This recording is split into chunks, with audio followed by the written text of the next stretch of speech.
Esta segunda parte la vamos a terminar con, como habíamos dicho, con Sócrates y un poco de la enseñanza de Lacan para ver cómo quedaría más o menos configurada la idea de lo que debe afrontar un educador en estos tiempos más que posmodernos, millennials, no sé, o mejor dicho, del siglo XXI.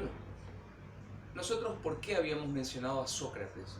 Es considerado por la historia como el primer educador, quizá por eso también la condena que tiene a tomar la cicuta, ¿no? Porque fue un educador un tanto heterodoxo de alguna manera, ¿no?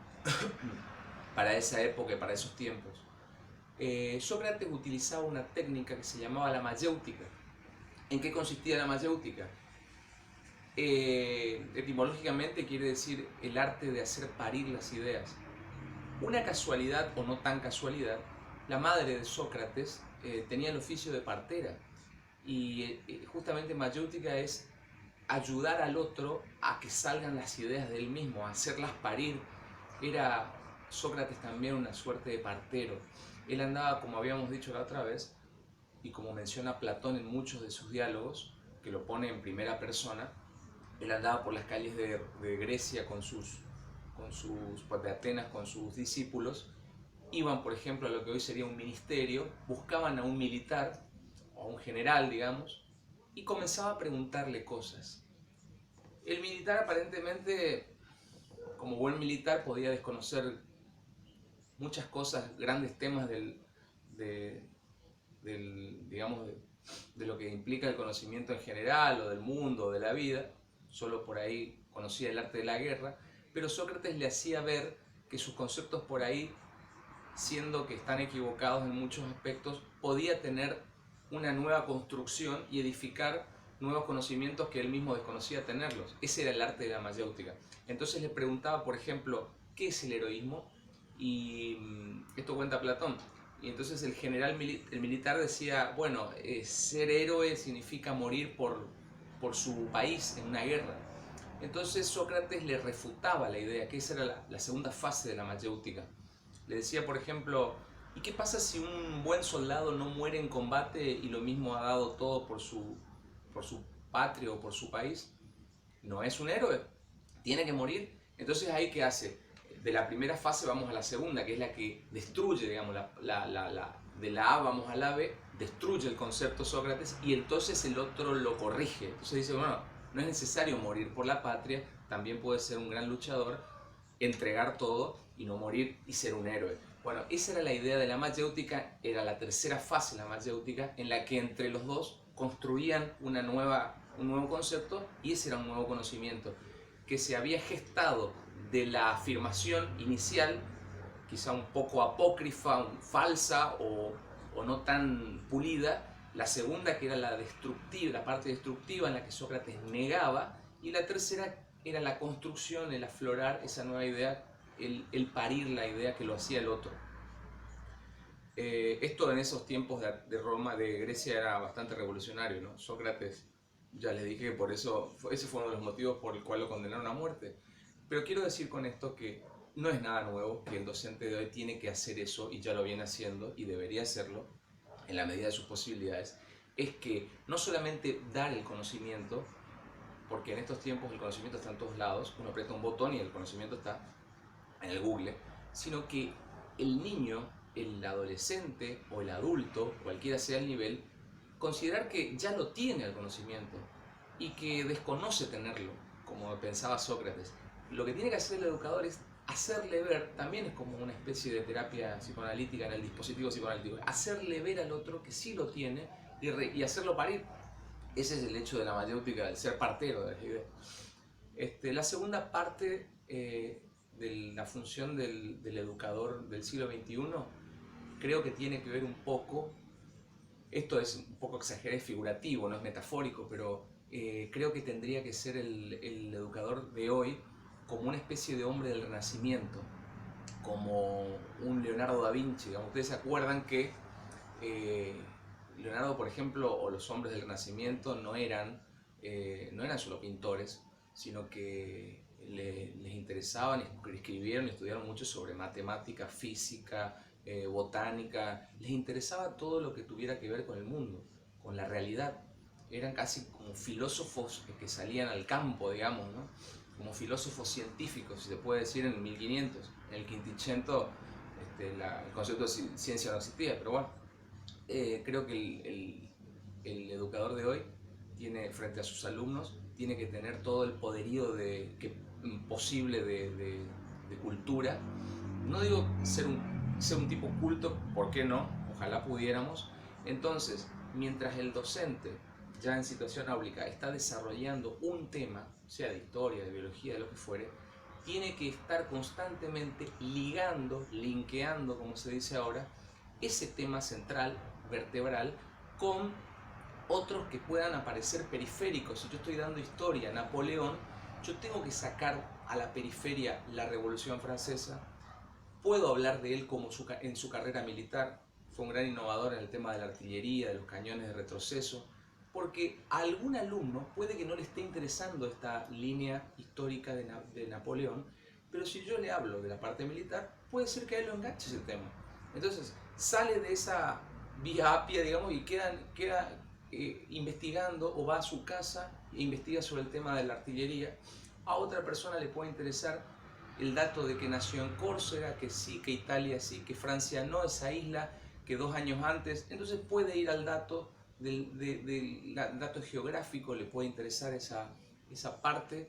Y entonces cada uno va llevándose de alguna manera en ese discurso grande del docente algunos pedacitos que son los que les interesan. No todos, no todos los alumnos van con ganas de escuchar una clase de matemáticas, pero de repente si uno da el triángulo de Pitágoras, que puede ser un poco aburrido, le cuenta sobre los pitagóricos, le cuenta la historia de que es un tipo que nació en la isla de Samos, que pertenecía a Grecia, le cuenta algunas costumbres de los pitagóricos y puede ser que lo enganche por otro lado, de la filosofía o del pensamiento, y no se queda en la fría matemática. La idea es que el profesor pueda arrojar, como dice Darwin en el origen de las especies, ¿no? La naturaleza lo que hace es probar especies, hasta que alguna queda, las otras que no se adaptan al medio, que no sobreviven, se van a extinguirse. Ahora, nosotros tenemos que tirar en exceso material para que algo quede en el alumno y cada uno va a tomar lo que le interesa. Me hace acordar la parábola del sembrador, no sé si está en el Antiguo Testamento, pero es un hombre que agarra un puñado de semillas y los arroja. Algunas caen sobre una piedra, algunas caen sobre partes muy mojadas, muy húmedas y entonces se pudren. Otras semillas caen en partes de tierra muy áridas, muy secas, entonces no florecen. Pero está la que cayó en la tierra firme, fértil y prendió. Entonces nosotros tenemos que tirar semillas, tirar en el curso, hablar, tener la mayor cantidad de información posible para que algo que le interese a algún alumno en ese momento pueda ser captado, incluso sin que nosotros nos demos cuenta. Él después en su casa llegará, googleará el tema que le interesó, un disparador, pero si nosotros y germinará esa semilla, ¿no? Si nosotros nos reducimos, nos limitamos, nos restringimos únicamente a entrar, desarrollar nuestro concepto, nuestro bloque e irnos, creo que estaríamos muy lejos de despertar un interés o incentivar a alguien, ya no solo a un alumno. Entonces, primero, mayéutica socrática. Segundo, como decía Clemente, creo todos tenemos que tratar, aunque sea difícil, un cacho de cultura. Esto yo lo aprendí de los psicoanalistas. Los psicoanalistas creo que son los tipos más cultos que hay en las profesiones que conocemos clásicas. Son personas que tienen que leer toda la filosofía, que les interesa toda la filosofía, les interesa todo lo que sea sobre ciencia. Un analista habla sobre física cuántica, todo les sirve porque tratan con seres humanos. Y el ser humano no es solamente la parte de la psiquis, sino también, no es parte del soma, el cuerpo, sino también fundamentalmente lo psíquico. En eso se diferencia, por ejemplo, de la medicina occidental. Vos te vas a un médico porque te duele algo, te saca una placa, te hace un análisis de sangre, verá que está atacando al cuerpo. El analista tiene el problema de que debe solucionar el tema de la mente y del cuerpo también. En los casos que vio Freud eran histéricas que tenían paralizada la mitad del cuerpo, eso es soma, pero él descubrió que no eran problemas neurológicos, sino que eran problemas que tenían que ver con traumas. Entonces ahí viene la psiquis y el soma, lo psicosomático. Entonces es una ardua tarea la del psicoanalista y en esa tarea tiene que tener toda la información que pueda. Por eso es bueno escucharlos por ahí, por más que estén hablando de cualquier tema, ¿no? Porque son, de acuerdo, por la formación que tienen, realmente pueden abrir un abanico de diálogo que sea muy interesante y enriquecedor para cualquiera que lo escuche. Creo que esa es la idea que nosotros debemos perseguir hoy, y más aún sabiendo que, con esto cierro, esto que les mencioné de que el alumno hoy aprieta un botón y tiene el mismo caudal de conocimiento o de información que teníamos nosotros en nuestras bibliotecas.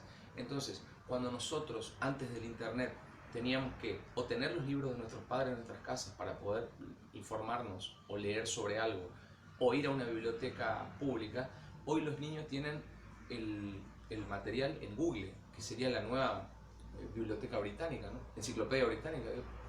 Entonces, ya estamos a la par. Yo puedo dar un dato mal y él en el curso desde su teléfono puede refutarme o corregirme esa información, que está perfecto. Pero les quiero decir que ya no es el docente el que goza de ese privilegio de tener un contenido más que enseña. Ahora están a la par. Ahora el plus del docente debe ser en ese caudal de cultura que debe tener él, tiene que tratar de tirar semillas para todos lados y que cada uno tome la que le gusta, la que le interesa, la que le corresponde, etc. Cierro con este ejemplo de la experiencia lacaniana. Lacan, por ejemplo, explica que refuta a Freud en la siguiente idea. Freud dice que el inconsciente lo pone como una especie de subterráneo, de subsuelo, mientras que el yo consciente está en la superficie. Lacan refuta esa idea, dice que el inconsciente está en los mismos pliegues del consciente, de la superficie, y que está a la vista y que solamente se hace más visible cuando hay un acto fallido, por ejemplo. Ahora, que no hay ningún subsuelo, que está en los pliegues del discurso. Acá vemos cómo un psicoanalista culto aplica ejemplos de otras, hace una transversalidad conceptual. Él explica ese concepto que acabo de decir con un cuento de Edgar Allan Poe que se llama La carta robada. Lo deben conocer ustedes. Un grupo de policías e investigadores privados necesitan encontrar una carta, entran a un cuarto y todo el cuento gira en torno a esa búsqueda de la carta que siempre estuvo sobre una mesa. O sea, la buscan por los lugares más inhóspitos, por abajo de cualquier cosa, se imaginan roperos, abren, dan vuelta a mesas y estuvo siempre la carta a la vista de todos. De ese cuento de Poe sale la frase, si quieres ocultar algo, ponlo a la vista de todos, ¿no? Bueno, eso dice Lacan. En nuestro discurso está el inconsciente. Lo que pasa es que hay que saber interpretarlo. Eso lo hace el analista. Bueno, creo que con esto vamos a redondear esa idea que nosotros queríamos dar sobre la educación moderna, fíjense que nosotros no hablamos de cosas técnicas, de eso se encargarán los que realmente han estudiado para armar políticas educativas. Nosotros simplemente estamos hablando de esa parte humana, de cómo hacer para no caer en la frialdad de entrar a un curso, dar un tema y cuando toca el timbre salir, llegar a la casa, hacerse una milanesa y acostarse a dormir, no caer en entre esos tipos y yo hay algo personal, diría, cerrar, ¿no? Tratar de hacer como si fuera una obra de teatro, la puesta en escena de una clase, y que uno trate de dar lo mejor. Obviamente, como siempre digo, uno no puede dar algo que no tiene. Para eso, modestamente digo, hay que rodearse de libros. Digo, hoy puede ser PDF, pero es bueno, hasta en un asado con amigos, poder tener un cierto abanico de posibilidades de encarar temas desde de cualquier arista, y no quedarse en una cosa lineal y playa y amesetada. Muchas gracias, nos vemos en el próximo